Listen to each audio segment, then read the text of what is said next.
So welcome everybody to the first coffee lecture in 2025.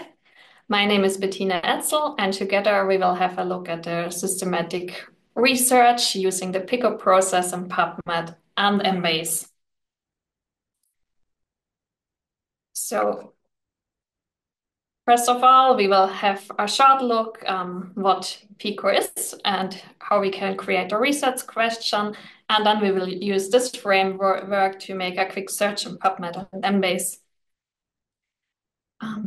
So the PICO framework is the most commonly used model for structuring clinical questions because it captures each key element required for our focused questions. And the P stands for patient, I for intervention, C for comparison, and O for outcome. So I have an example with me. The clinical question in this case is physiotherapy more effective than rest for rehabilitation of ankle sprains? And our patient or population in this case is, of course, the persons with sprained ankles. The intervention is physiotherapy, and we'd like to compare this with rest. And we want to know which one is faster or more efficient. So if we've captured the PICO framework, we have to translate this one in our search query.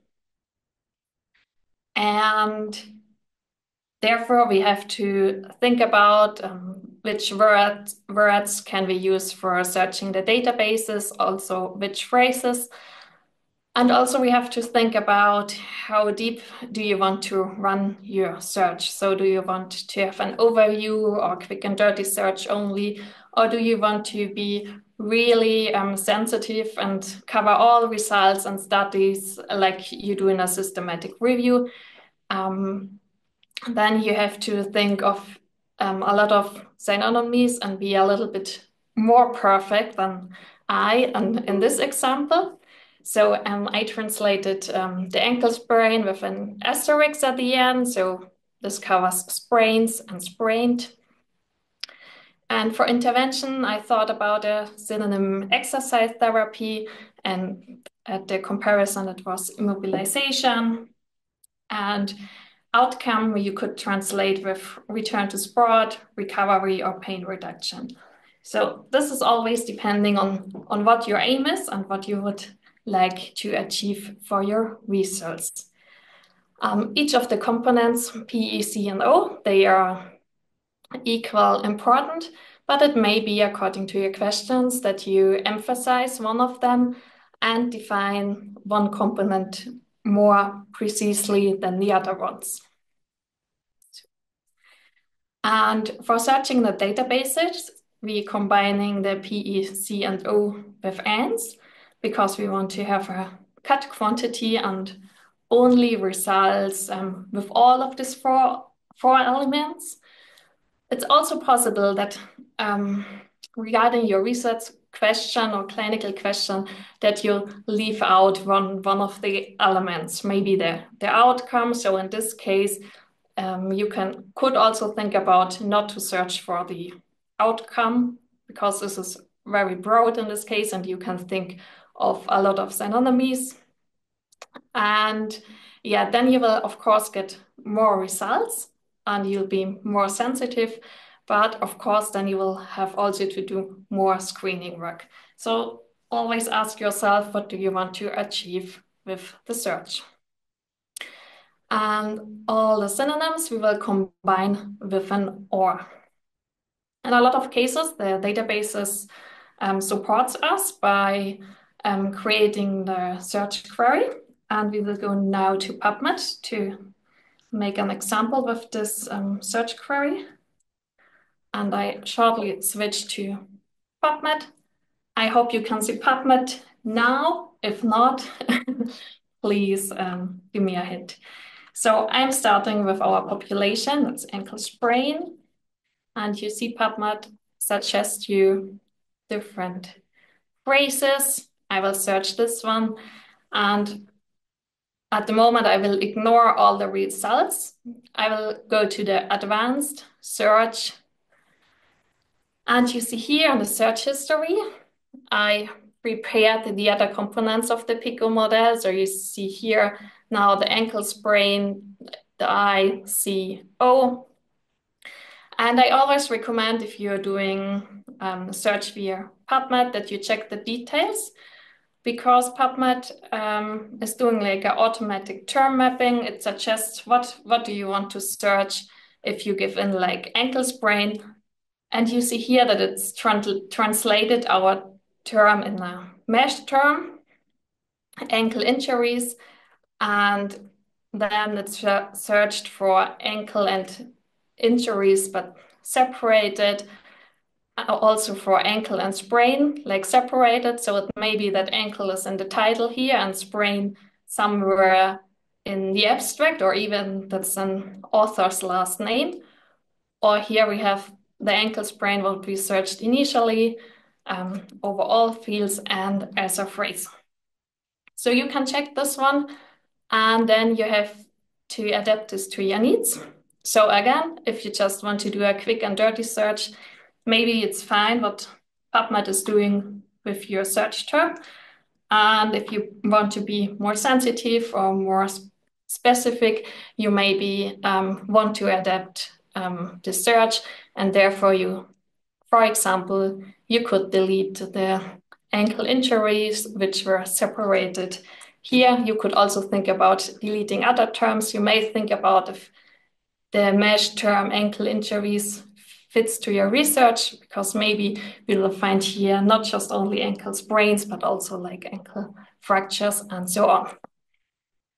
And you see by adapting the search, I'll add this to the history, there's often really a big difference in the results. So it's here about 10,000. And you can go on like this for every of your PICO component. And afterwards, or also in between, if you want to check if you're doing good, you can combine your 4 components within the search history. And therefore I say, I choose my population, I add this query like I did before to adapt it. And then I go to the intervention here, number 3, and say add with and. And I'm doing the same for the comparison and for the outcome. And here you can see that PubMeD is doing a lot of writing work for you, and you don't have to care about the brackets and the ands and the ors and so on. And now I will add our search term to our history. And you see if you're going for a cut quantity of 4 elements, there's often really, it's minimizing the results, of course. And in the next step, you would have to have a look at the results and check if they are relevant and if they are meeting your needs. And then again, adapt your search query by broadening it or filtering it or looking for other search terms and so on. All right. And this same process may appear to other databases like Embase. So we will go to Embase. I've opened it in the next tab. And Embase has a very nice feature, which is the PICO search. You find it here on the left. And so this database is formulating like the search strategy for you. You could fill in here like the P, E, C, and O. And by filling in, you see also suggestions. And in this case, it suggests you also to use synonyms. And on the right C, you see the search term in M-tree. M-tree is a thesaurus. It's similar to mesh, but mesh thesaurus belongs to PubMeD. M-tree thesaurus belongs to Embase. And you have the possibility to add synonyms if you want. And you see instantly how many results you will achieve, and also by giving in intervention, comparison, and outcome. Yeah. As we are already running out of time, I won't complete this right now, but switching back to my PowerPoint presentation. So we have seen how we put form a PICO framework translated into a search query. This would be like the example for search in Embase.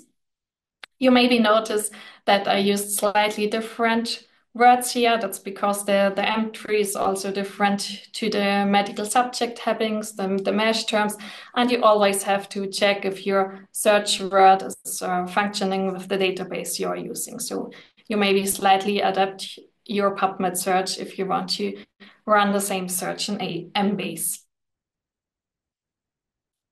And of course, there may be questions which you cannot cover with the PICO framework, and you may want to have a look for other support and other frameworks, and there are existing really a lot of frameworks. That's only one example, the SPICE framework, which I listed here. This is more useful for qualitative research topics. If you want to, for example, want to evaluate the outcome of a service, and therefore, if you try, you will notice that it won't really fit into your PICO model, and in these cases, you could have a look for other frameworks. So, this is already the end of my presentation. Thank you for your attention.